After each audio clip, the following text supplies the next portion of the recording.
All right, guys, welcome back to another episode of the Southern U podcast, where we seek to educate landowners in the South on all things land related. My name's Taylor McMurtry, and we are remote today with the man, the myth, the legend, Mr. Matt Brock of AL Deer slash Habitat First Properties. I'm not of AL Deer. That has You are. nothing to do with my life. You were born. You were molded by it. You were born in it. That's your There's no thing. question he was molded by it. There That's you go. the only reason that there's photographic evidence of that fella in a dress. Jeremy, There you go. I mean, you he didn't was have to go. molded by it. You didn't Yes. have to go there. Oh, me. And then, of course, you've already heard him chime in, Mr. Jeremy Ferguson of Tutland slash Wildlife Consulting Services. What's going Y'all, on?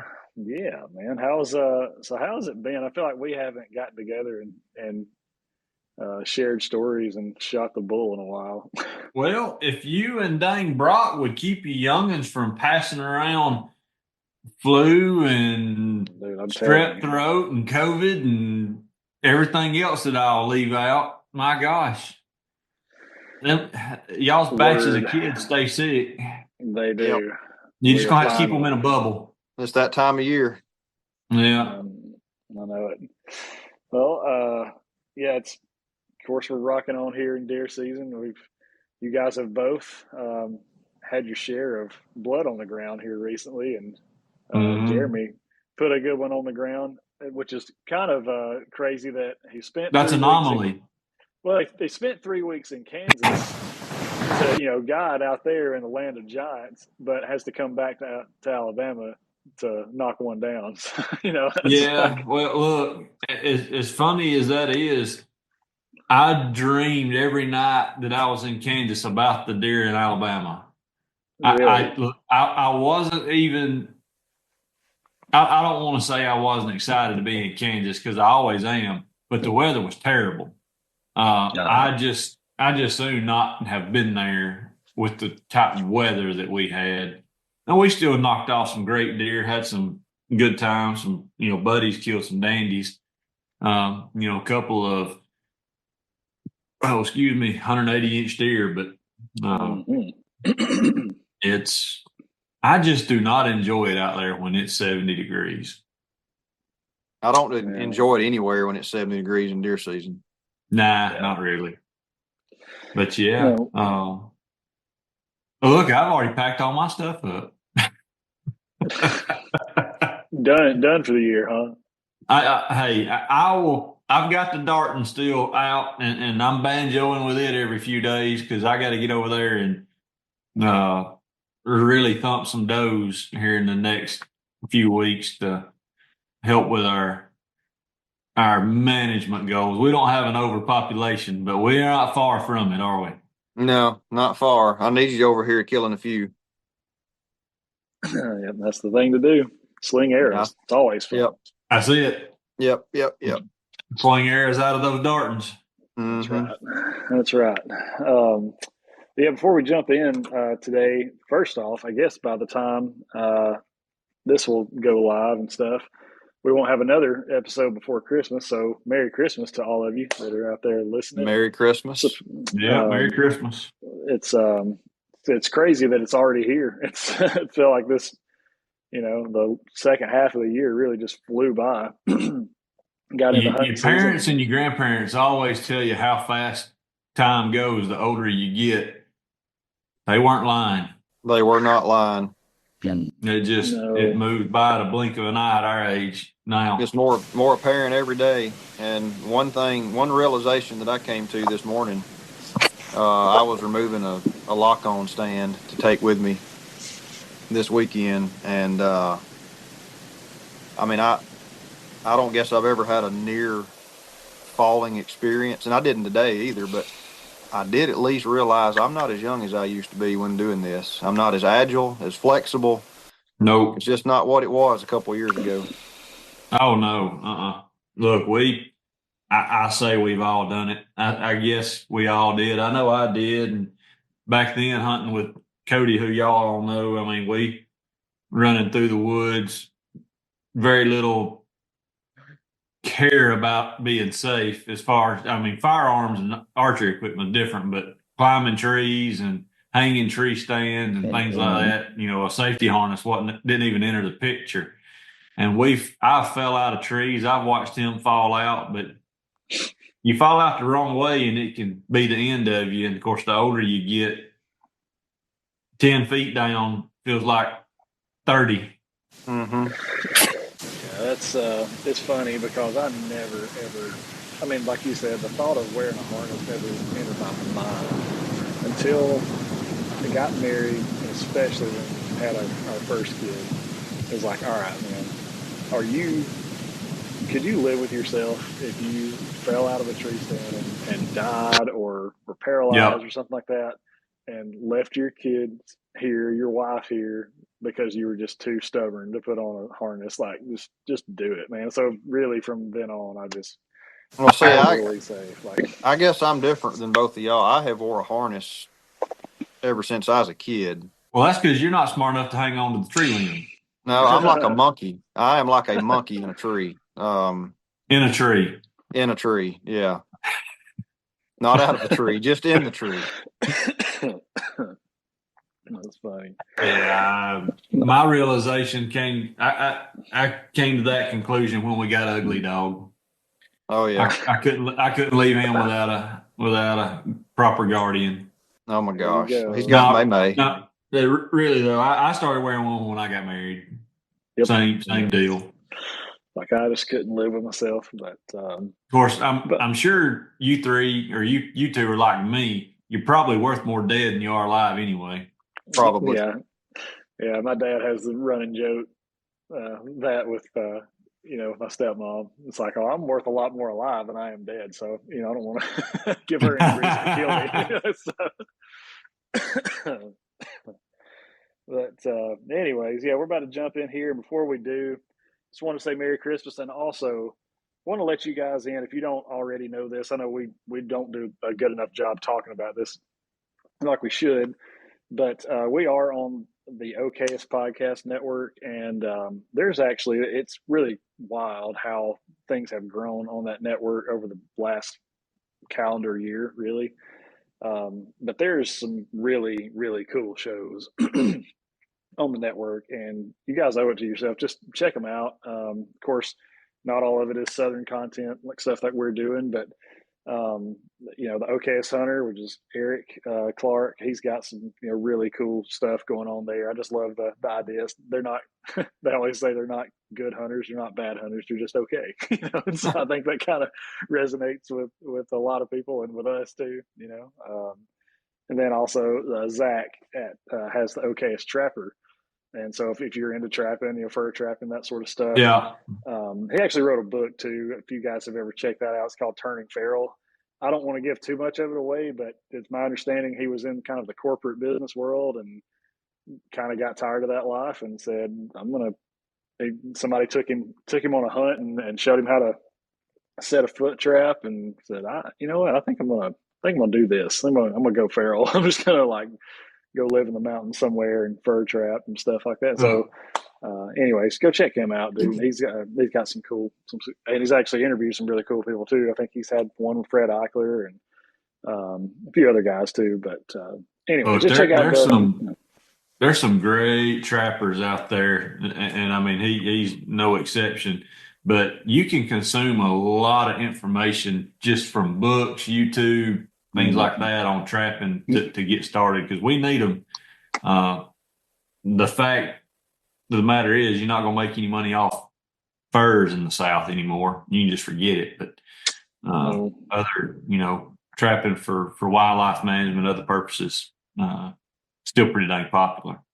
Oh yeah, that's cool too. Which speaking of that, you guys have heard me talk about my buddy Jake a lot. I think last week he was hunting with his son, and I was going to actually ask y'all to see if y'all knew what the percentage of coyotes that have this color phase to their fur, but he killed a solid black coyote, and I think he was trying to do research on it. I said, man, I don't know, I don't have a clue, but I could ask Matt and Jeremy. I think he Well, came up it's with like 5.5% of all coyotes in the U.S. have that yeah, color phase two or something like that. it's It's more very common common. in places, and in places Yeah. it's not common at all. Over in place Matt and I hunt, we don't see many right there at Matt's. We see them, but you go 5 miles down the road where I've got my place, and I've got, I mean, three or four of them that are different individuals that I see, and that comes with dog being in the lineage at some point. Well, Yeah. that's interesting because a lot of people have thought that it was dog lineage, but the DNA work that they've done on the eastern On the eastern coyote one. is that it actually the color phases of coyotes have come from more wolf lineage than dog. Um, I think the eastern coyotes that are east of the Mississippi River have up to 13% wolf DNA. Yeah. Which is pretty cool. That would explain some of the larger sizes. We have larger coyotes in the eastern United States than the west. We do. Um, so that would explain that. Yeah, That's interesting. this was That's a interesting big. because we did some tests on some that came back, dog. Right. But, Well, that's pretty cool. Yeah, I he was excited about it, and he sent me pictures. I mean, it was a very healthy female, big dog. So, Yeah. you but got any idea how big? Just picture, no, or he I did mean, weigh her? yeah, he sent me a couple pictures, and he's supposed to have it tanned and all that kind of stuff too. But it was funny because it happened. Hey, there you go. Check that out. Yeah. That one weighed 37 pounds.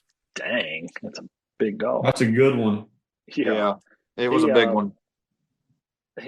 sent me video from the previous year, and he was showing me the video and a couple pictures from the stand, and he was like, "It has to be the same one," but what he was showing me in that video really looked more like a fox. But the picture of what he actually shot, and he's holding it up like this, was no doubt a coyote. So he was like, I don't know what the odds would be of having a black color phase like fox and a black color phase coyote, but I feel like that's almost impossible. Like, I've yeah, never seen a black fox. yeah, Mm-mm. I've got a couple pictures and video I'll plug in here just where y'all can see them, because it just looks so, its legs were so skinny and so tall, it just made it look You sure like you that didn't shoot can't be. a black panther? Yeah, it could be a black panther. We're I mean, looking for there's that so kind of many stuff. of them. That's right. See them every year. Yeah. Yeah. But anyways, moving on for our topic of discussion today. Um, you guys in the South, you're probably getting ready, getting geared up for the rut and that sort of stuff. And instead of us talking about that, I kind of want to get a little bit ahead of the game, because we're gearing up for the rut. Rut's going to end. We have a little bit of time after the rut here in Alabama, because Matt's favorite season in February. Those 10 days in February is his favorite time of Don't get year, me right? started. But then it wraps up, and then at that point, these guys that have long-term leases or own property, you start moving from hunting mode into management mode, or into habitat mode, and you're looking at trying to make improvements, or what needs to be done to kind of maintain your property. So today, if y'all are good with it, I thought we'd discuss prescribed burns and kind of what that looks like, and when to use a prescribed burn, when not to.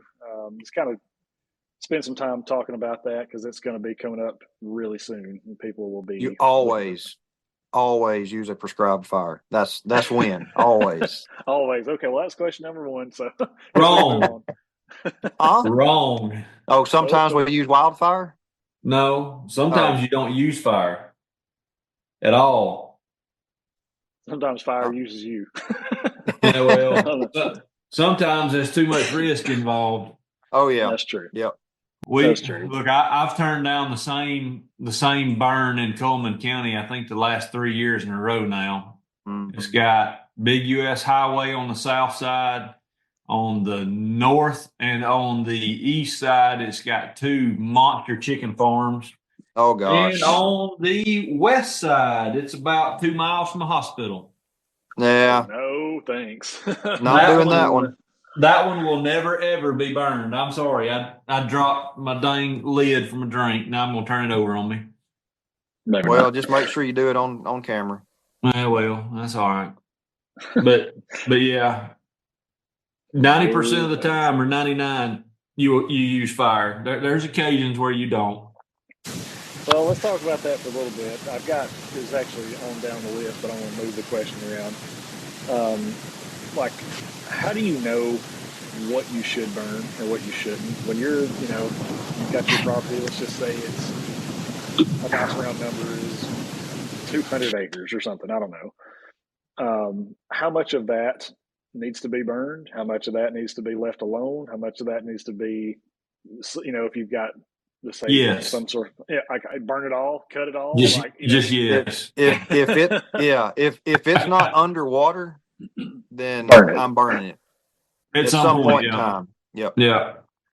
The Now, one thing that I have figured out that Matt doesn't have very much of is the synapse in his brain that goes, I might not should burn that. Oh yeah. No, so just burn that's it all. absent. That's absent. Yeah. Uh, but every now and then I'll look at some stuff and go, I just really don't want to burn that. That's so funny. That's when I call Matt. He'll burn it. Yep. Yep. I get all the jobs he don't want. Fire. Well, I've heard Matt say before. This is like one of the very first episodes that we ever did. He said, "If I could only use one management tool for the rest of my life, it'd be a drip torch. Like, Yep. because I burn stuff. So, I mean, like, I guess let's just talk about that for a minute. If you both you guys are in agreement, if conditions are right, obviously we don't want to take too many risks, but assuming it's not too dry and you don't have, homes or hospitals or whatever close to this stuff you're going to burn, why is burning so effective, and what do you guys like about it so much? Well, I think I've stated this before on the podcast. If you're managing for deer, turkey, and quail, which is primarily what we're doing, you're managing for 4 feet and below. Okay, that's where they get the majority of their food, the majority of their cover, escape cover, bedding cover, fawning cover, seed production, insects, you name it. Everything that they're going to consume from the moment that they're born or hatched until the moment they die is going to be from 4 feet and down. Yeah. Now So it's going to be a little different in areas that are much colder climates. yes, Thermal cover is yes, going to come into play, but since we're talking south, we don't really run into trouble with that. right, yep. So it burning provides regeneration. Okay, it's vegetative regeneration, and that's what you're after. Mm-hmm. Anything to And add that's there, why dude? the breaking it up into small blocks and trying to keep uh, a lot of different habitat types adjacent to the other as best you can. I mean, really, if you're like what Matt and I do, when we're evaluating properties to burn, we'll look at a map, and of course, obviously, we can't tell anything until we see it on the ground. But after we can ground truth some things, we're going to build in as much diversity with adjacencies as we can. Yep. Basically, just meaning, we're going to try to block up a bunch of small pieces, burn them differently, but have them all adjacent to each other so that we have the maximum amount of diverse habitat types close together. Yeah, you want areas that were burned a year or two ago in close proximity to areas that are just getting burned. You want to vary the fire timing. Fire timing has a lot to do with what plant species regenerate and what you control and don't control. So, like Jeremy was stating, it's all about diversity. I have moved more to more frequent fire intervals lately.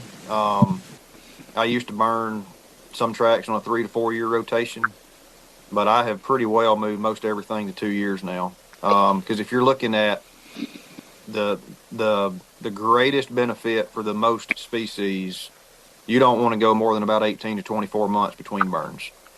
Okay, so that's what I was going to ask. So you're saying not everything gets burned every year, but That's there are correct. pieces of this will get burned this year, and then a totally separate track will get, or separate piece of this will get burned at a later date and give the other, time to grow and that sort of stuff. That's what you're Yeah. getting at. Let's say Yeah. just for ease of numbers, let's say you have 100 acres of timber, upland pine timber.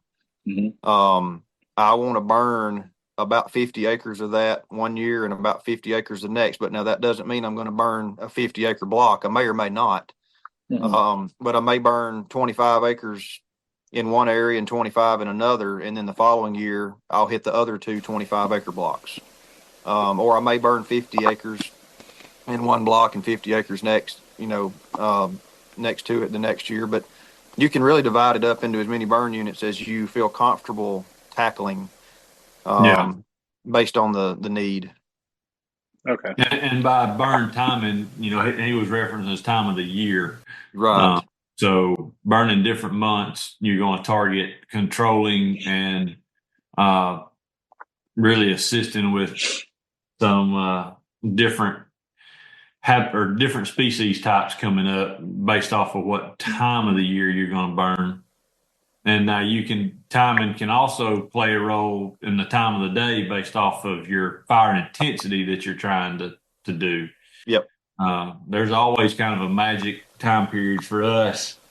Generally, it's somewhere between 12 and 3, where it's going to be our best shot to cover a lot of acres in that particular day. So, generally we want to have our backfires or backlines well established, blacked in, so that during that time period we can really get a lot of acres on fire and try to finish them up. Once your humidity starts picking up in the afternoon and fire intensity is going to drop, you're going to start running into trouble with areas that are either shaded or got a little bit of moisture in the ground close to the surface. All right. Yep. So you said like the magic window there's 12 to 3. Is that, Mm-hmm. I mean, what's the reasoning for that? Well, Strictly temperature, wind, and humidity. That's when Okay. everything all just kind of comes to one. Usually for us, for our best circumstances for a good fire. That's not always the case. If you've got weather systems coming in, those systems can come in at different times of the day and really, really mess that up. And look at that. Weather doesn't always do what you think it's going to do and what it's forecast to do. nope. Matt and I keep Kestrel units on us so that, if things don't really line up with what we thought we were supposed to see with the way a fire is burning, we can check the weather, on the Kestrel and see why. And generally it's either going to be wind or humidity that is not what we expected. If our fire is either burning hotter than we thought, covering more ground in an hour than we thought, or not burning as well as we thought. Yeah. I mean, Okay. we've had days where my personal cutoff on burning is like 25 to 26% humidity. So like if the humidity is forecast to drop below that, then I typically will not even start a fire that day. But let's say that it's forecast for 25, 28%. I'm like, okay, I can work with that, but I don't want it to drop any lower. Well, if we've got a Kestrel on site and things go south, and sometimes they do, and we check the humidity and it's 13%, which happens, even on days when it's not forecast to get that low, that's a site specific variable. And, we'll shut off burning additional acres and just manage what we already have ignited at that point in Mm-hmm. time. Cause you can get into some pretty sticky situations if you're trying to burn on low humidity days. Yeah. And I guess then probably the inverse is true too. If humidity is really high, is that Oh, also you a can't problem even get too? one to burn. Yeah. Right. You can't get started. Even in good fuels, dry Yeah. fuels, if the humidity's 60%, you can forget it. You can walk outside in my pasture and try to light a bale of hay. If it's high humidity and they're not going to do anything. It might creep across the top, but Yeah. I mean, I don't know if I've ever told this story or not before, but I was probably 9 or 10 years old, at my dad's old house in Pleasant Grove, and me and my cousin are out there shooting bottle rockets. This is in like February or something. Everything is dead. Grass is just brown. Things not frozen but dead and cold. And so we have a Bradford pear tree in his front yard, and we had this small, like, I don't know, half-inch PVC pipe, and we ran it up through. Oh, y'all were doing it up right. Yeah, we were shooting bottle rockets up through there, and then it would come out the top of the tree. Pow! We thought that was the greatest thing in the world. And Dad comes outside one day, and he goes, "Hey, you need to pack your stuff up. I've got to take you back home and Mom's house." So I'm like, "All right, I'm gonna shoot one more, and I'll grab everything and put it up." Like, I just had to shoot one more bottle rocket. Couldn't help myself. So I do, and it kicks this fuse out. How they do sometimes, and it starts to burn right there. I mean, seriously, it's starting to burn a spot this big. I turn around, I stomp it out, no big deal, and that's going about my business, packing stuff up.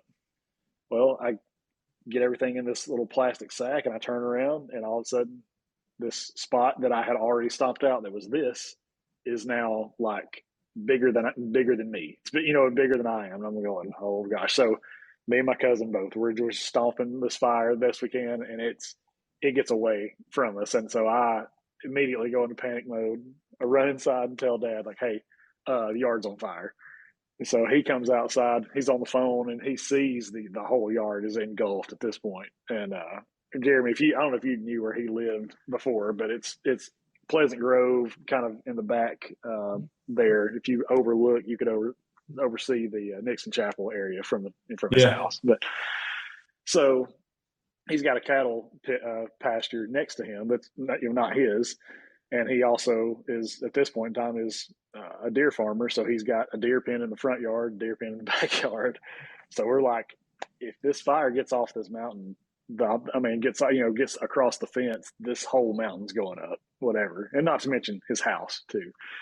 But anyways, long story, we everybody, all hands on deck, and we finally get this fire put out. But it got so close to the house, it melted the siding on the house and stuff. But it was terrifying. Like, what I'm getting at is, I could see how, if conditions are right, I guess right, wrong, whatever, conditions are bad, a fire can it's really, right. really, it's really get away from you if you're not careful. Because it was nothing. I'm talking about the spark of a fuse from a bottle rocket almost burnt the entire mountain down. It was just scary stuff.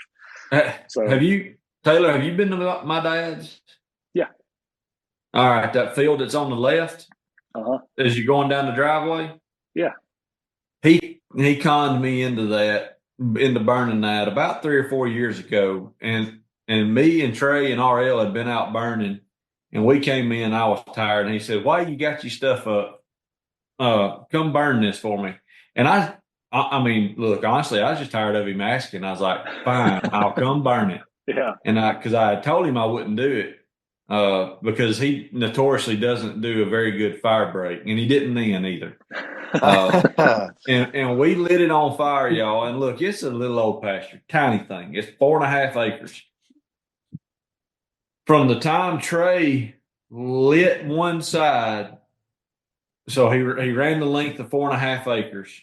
I'm not counting that time, but from the time he ended lighting to the time that the fire was done, minus what we fought to keep from burning the barn down, burned 4.5 acres in less than a minute. Yeah, I believe it. I told him I would never burn right there again. I burned a track up in Jackson County. It's been about 3 years ago. And I was thankful to be doing it because Trey was riding in a tree planter. He was riding in a box, planting trees behind the tractor, and RL was driving the tractor. And I didn't want to watch it anymore. So I went and helped a consultant buddy of mine up there burn. And we burned the track. Just like you said, if it got off the mountain, it's just going to burn the entire Jackson County. Yeah. And we had neighbors come out that hadn't seen the fire yet. all they could do was hear it. I And they love came those. outside and walked around kind of the back corner so that they could see back in the back where we were, and those folks started flipping out. Oh yeah. Um, that's the most worried about a fire I've ever been. It was only about 25 acres. I mean, y'all have all seen some footage of some of our burns where we're burning open fields, and I mean, you get 40, 50, 60-foot fire tornadoes. That didn't bother me, but that place right there scared me to death. I thought we was going to burn down all of Jackson County. Oh, man, I'm telling you, when that happened, and to add insult to what was going on, I'm like, your dad goes, go around to the house to the faucet and get some water in a bucket and whatever, let's go. So I run around the house, go to turn the water on, the hose is frozen.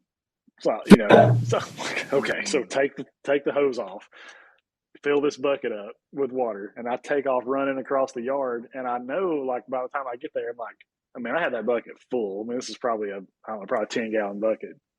It was everything I could do just to start, running with it. And by the time I got there, I thought, man, this is not as heavy as it used to be, I looked down. The bucket that I had picked up and tried to fill it with water had a hole about the size of a quarter in it. So it was just all over my leg. There was no water left in that bucket by the time I got to the fire. It was just like, well, okay, this is it, man. This is what happens. I guess that's how I'm, burning my house down or whatever. We have established that Taylor is not going to help us burn. No. That was scary. It scared me He too. he can show up with the drone and we might can do some footage, but other than that, he's not. Yeah. Not gonna help. Right. No thanks. But anyways, scary burn stories. Let's in kind of the same thought of being safe and those sort of things. Is there any kind of certification that people need to be able to do this kind of stuff, or can people burn their own properties? Yeah, They can burn their own properties without certification in Alabama. Alabama is a right to burn state. Because you have the right to burn does not mean you should. Right. Yeah. You need to get permits, the whole nine. What is it? I think you can burn anything under a quarter of an acre without. I think that's right. I've always made a point, if I'm burning regardless of size, even if it's a brush pile, I go ahead and get a permit. In Alabama, although you have a right to burn, if you want maximum protection from liability, you need to meet 3 criteria. 1, you need a certified burn manager to conduct the fire. You need a burn plan, and you need a burn permit. And if you do those 3 things and follow the burn plan and don't step outside of those burn plans very much, I mean, you can tweak some of the details on there, but I mean, you need to try to stick within the parameters that's in your burn plan. You're pretty well covered unless you do something really stupid. But then there's also, burning liability insurance that, like we carry just because we're doing so much burning. I wouldn't expect landowners, to have that, but you can get a per burn insurance policy through several different insurance agencies. Yeah, you can. Then it's not very expensive. I would recommend that to folks that, well, actually, I would just recommend it. I was going to say, it's not a requirement, but does that fall under the same category as like event insurance? I know I've heard agents talk about, hey, if you're going to have a wedding and you're going to have an open bar, you need event same insurance. principle, but very, very different insurance. Yeah. I've heard those guys go, you're throwing a big party or you're having some big event or whatever, and it's on your property or, whatever. You need event insurance. If something goes sideways there, you need to be able to protect yourself. So, yeah, like Matt said, as long as you don't step outside the bounds too bad. Look, and if you burn somebody's house down and you followed all those, those 3 requirements, you're still gonna suffer, legal consequences, but very likely it's only going to be civil versus criminal. Yeah. You step outside those bounds a whole heck of a lot, and you can end up facing both civil and criminal. Gotcha. What about like the cost associated with burning? I mean, obviously, if you're doing it yourself, you need whatever equipment, I guess, to make good fire breaks or some something to light a fire with. There's probably not a ton of cost associated with it, but if you're hiring a professional, someone to come and do this stuff, what generally are people looking at? It varies It depending varies. on where you're at, how much is involved. Uh, this year, I would say a good rule of thumb for understory burning or just a good average is going to be somewhere around that $26 range, somewhere between 25 and 27. It's Per getting more acre? expensive. Yes. Yes, an Yes. acre. That's for the Site, prescribed burning. Now, yeah, the site prep fires are a whole different story.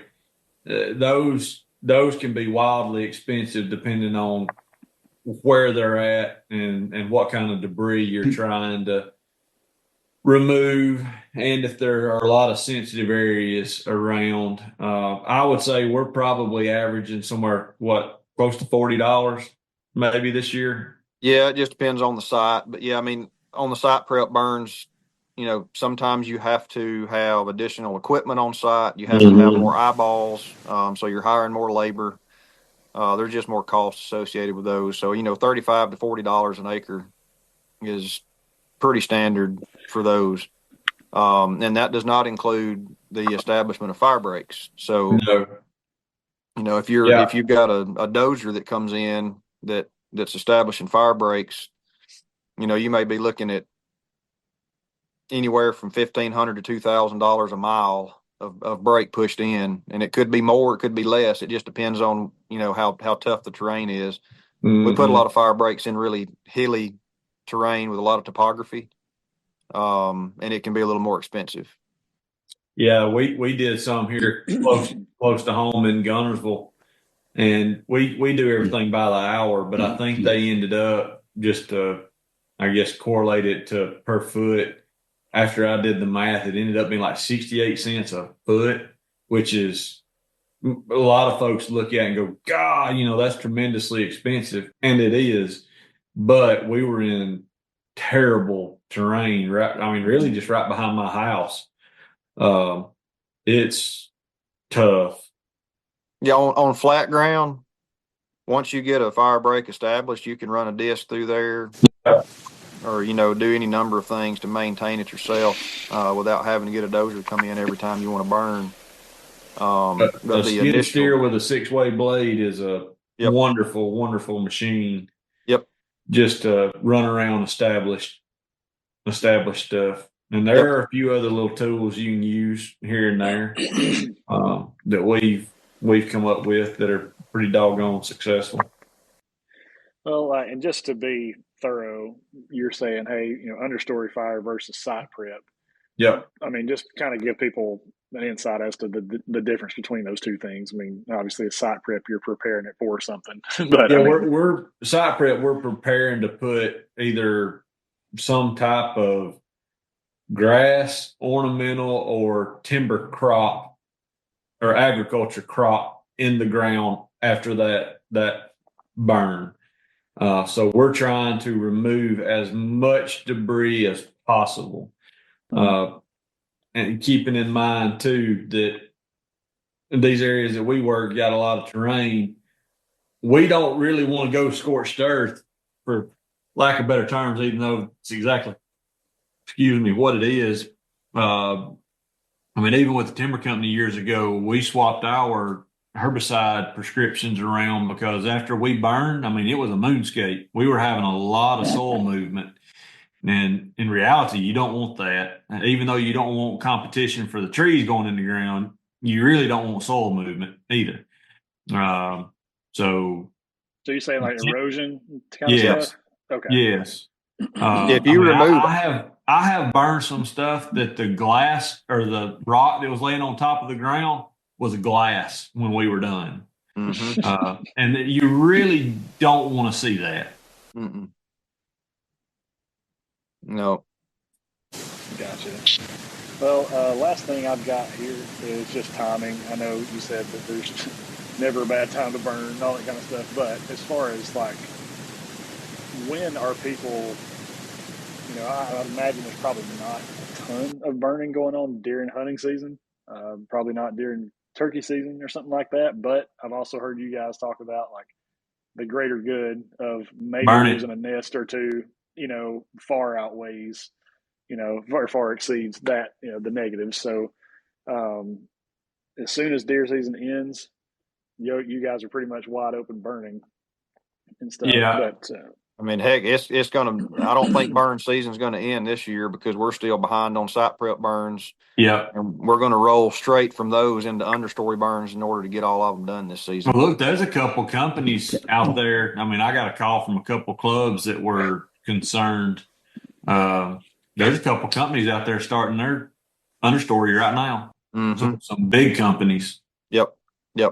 So I'm a fan of if you've got the time and that's your only time and you can burn it. But I really like to focus my burning as far as understory goes. Sometime around late March through late June is really when I prefer my understory. But man, you can bounce it around and change your flushes of growth and little pockets tremendously by burning. I mean, heck, you can burn September, October, August, whatever you want to do. Just don't do every block on the whole place at the same time. Right. I mean, if turkeys are a consideration, and they are to a lot of hunters, then dividing the property into smaller burn units is a good thing. The only time that I have seen nest success be negatively impacted is large scale burning on over hundreds or even thousands of acres at a time during the nesting season. Yeah. But if you're doing small scale burning during the nesting season, you are not hurting the turkey population. If anything, you're helping it. You might burn up a nest or two, but population wise, it's not having an impact. Yeah, from the negative connotation from burning in the springtime, I think comes primarily from government entities and really large companies. And I don't think the large companies are really having much impact anymore because most of them aren't even burning anyway. They're doing very, very limited burns. But federal agencies, and just based off a lack of manpower, I'm assuming they could probably fund whatever they want to, but they burn tremendously large blocks in the national forest system and things like that. The things that are managed by the state, the State Forestry Commission and DCNR, they do a pretty good job. Our biologists and foresters, they understand, but it also comes down to manpower, equipment, and time too. They don't live at their jobs, although everybody would like if they did. Sure. Cool. Well, guys, I mean, I think we ran through some pretty solid questions there. Is there anything that we forgot or need to add to? Well, common question, and Matt can probably come up with some common ones that he gets asked. One that I get asked a lot is strictly about burn fuel. What the mix is. Generally, out of a drip torch, it's 75-25. You can be a little heavy-handed one way or the other, and it's not going to hurt a whole lot. Out of my power torch, and Matt, I don't know. Are you running 50-50? Close to it? No, I've been running 60-40. Okay. Yeah, and even in my hand torches, I'm still running about a 60-40, 70-30 mix. Yeah, see, I don't run that high mix in my hand torch. That's just personal preference. Right. But yeah, I mean, you don't want to go too high on the gasoline. If you get more than 40% gasoline in a hand torch, then you've got a flamethrower rather than a drip torch. Yeah. Yes. And they go boom. Yeah. Well, and the folks that manufacture the drip or the the power torches or ATV torches that Matt and I have told me to run 50/50. And I see why. Mine goes out if I don't. Yep. I've got a higher or a larger GPM pump than Matt's. His runs better than mine does. Mine's putting out too much fuel. If and when my pump goes out, I'll probably step down to the smaller pump. Yeah, which one of them did y'all say got prostate enlargement? Used to shoot a really long flame, now it don't anymore. That's mine. It just barely dribbles now. So mine don't. Yeah, mine barely mine dribbles. don't piss on its boots. I think I need to clean the lines out and maybe even get a new pump myself. But yeah, it's definitely suffering from I guarantee you lines are dirty. Yeah, that's so funny. One of the other things that folks ask me are what kind of tools we use, and obviously we've got power torches, hand torches. You need a rake and a shovel and a fire flap. If you don't know what a fire flap is, just take your hoe handle and strap a 18-wheeler rubber mat to it, and you got it. Yep. Yep. Chainsaw's a handy piece of equipment to have. Always have a chainsaw with you and a leaf blower. Yes. The largest leaf blower you can get your hands on and the largest chainsaw you can get your hands on. Because it's no fun cutting down trees that's as big as your waist with a little saw when they're on fire. No. and I think I've likely in the right substrate, I have put more fire out with a leaf blower than I have with water. Just depending on what's there. But you get into a hardwood stand or something that's got a lot of pine straw, you can blow a line in really quick and just let the fire burn up to it. Yeah. Yeah. And I don't have one, but I've seen some guys that carry around the misters. It's it's a backpack blower. It's got water in it. Just adding that little bit of moisture to that seems to go a long way too. I know there's been some research being done on some water additives for fuel tanks or for water tanks to use around fire that have been pretty promising. I hope to see them approved by the EPA one day. The last one I saw seemed promising. It works very well, but it was going to be used to be able to dump on the wildland firefighters that were caught in a fire. Like golf course slime or something. That stuff. But it was something. Now what they call it, Matt, I can't remember but the foam that they use, it's well known, or what they used to use is well known to cause cancer. I don't know what they're using now, but they stumbled across some things during the BP oil spill that were non-toxic, that handled fire very, very well, and hopefully that'll make an appearance one day on the market. Gotcha.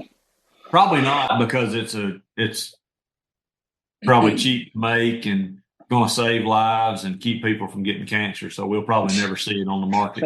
Man, that's a fact. It's terrible. Yeah. Well, guys, I think that'll just about wrap things up here. Like I said, so we're not going to address the elephant in the room. What's the elephant in the room? Huh? What? All the crap going on about these dang consultants on Facebook. Oh, we're not going to get into that. I don't know. I mean, I just wanted to ask you what you thought about it. Well, look, don't call names, don't point it out. Other than talking about it, I don't want to bring attention to an individual. No. I'll say this: it would appear to me that, in the world of wildlife consulting, all it takes now to be a consultant is to have a farm in the Midwest and have killed a couple 170, 80-inch deer, and you're a habitat expert, and start consulting just because you're a successful hunter. And I don't have a problem with people making money however they can. That's fine. No, I'm a that's look. my trouble with this whole deal is I don't want to get into people's way of life. No, absolutely not. And I'm big on entrepreneurship. If you can find a niche and find a way to make money doing something you love, that's great. But man, it's there's room for a lot of misinformation to be shared by habitat specialists. Um, that is just not true. It's not true, and it's not accurate. It's not based in science and what we know. And, I mean, one of the things that we try to do is use methods that have been proven by science to work. Obviously Jeremy and I are both biologists, and I mean, there's people out there consulting on habitat that are not biologists. Like I And said, some that are good at it they that are are some not of them are, biologists. yeah, some of them are very good at it. But there's also some information that has been shared and probably will continue to be shared. That's just not. I don't feel like it's better. It's best for the wildlife. I don't feel like it's best for the client. And it's not just one person. I mean, it's happening all over the place. It is. It's happening all over. It's happening all over the country, and my gripe with it, and it is a gripe, and I don't want to.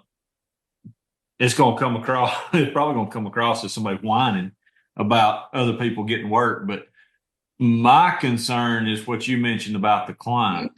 Uh, these guys are investing money not only to pay an individual to come out and do services, but those individuals are giving them information to manage a piece of ground, and it could be long reaching, impacted them for 20 years on a bad decision that they can't come back from on that general piece of property.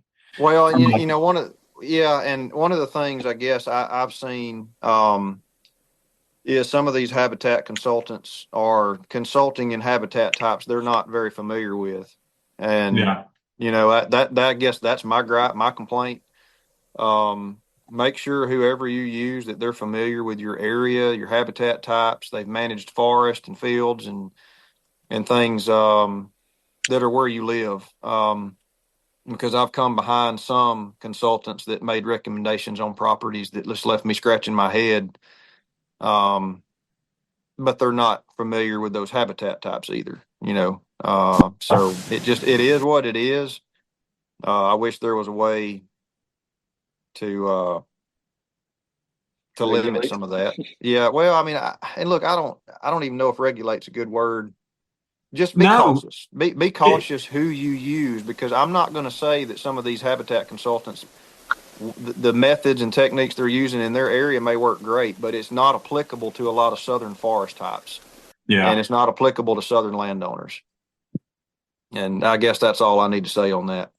Yeah, and some others are. Look, I mean, the fact of the matter is, some are looking at deer, openly online and going, "Hey, man, that's a 3-year-old deer. You need to let him walk, or that's a 5-year-old deer that you need to shoot."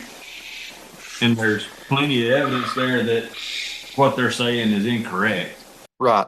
Um, Well, and I think that well, with my clients, when I'm estimating deer ages and things, I will tell them, especially if they're a new client, I will age these deer to the best of my ability, but until I have some history with them, it's no more than an estimate. And that's right. if any consultant says that deer is 100%, this age, and they've never set foot on your property, could they be right? Yeah. Could they be wrong? Yeah. And I like to have history with deer for multiple seasons before I start assigning an exact age, just because deer don't follow the rules. I mean, look, you take people, we don't all age the same. We have different genetic makeup. Some of us are heavier than others. Some of them are lighter. Some of them are taller. Antler development is different. You have averages per age class, but it can be difficult to accurately age deer without history of those deer. That's right. Just keep that in mind as well. Yeah, I mean, I think that's kind of just the overall message there. Is just be careful. That is. Look, the landowner has a tremendous amount of responsibility in this process, and that is to search out qualified individuals. And look, we've all made mistakes. I've made mistakes in the field. Yep. It's going to happen, but having somebody that has a proven track record, throughout the areas that they work, it would be very important. And I wouldn't just take one or two folks, recommendations on that necessarily, unless you know them, really well. But it's a change in industry, and hopefully it's going to continue to change. For sure. Well, guys, we probably went a little bit longer than normal, but we're gonna wrap this thing up real quick. Shameless plug. I know you guys are kind of getting fired up here in the South for the rut. A lot of us get kicked off around Christmas and even on into January in certain parts of Alabama, the very end of January. So with that being said, I just wanted to shameless plug here. The most popular episode that we ever did since we started this podcast was on the Southern Rut, and another one that was on Southern Deer Density. So we're getting ready for the rut. If you haven't checked out that particular episode, you can find it on YouTube, Spotify, Apple, any of that type stuff, wherever you stream podcasts from. And but it's like those two episodes are kind of number one and number two, and everything else is like there's a big gap between number three. So it's a good episode. I think there's a lot of valuable info for those of you who are in the South, and we discussed the rut and does coming into estrus and what factors come into that. If there's any rutting moon or if there's any weather plays a role in that or any of that type of stuff. So we talk about all that, and it's just if you haven't checked it out, make sure that you do that.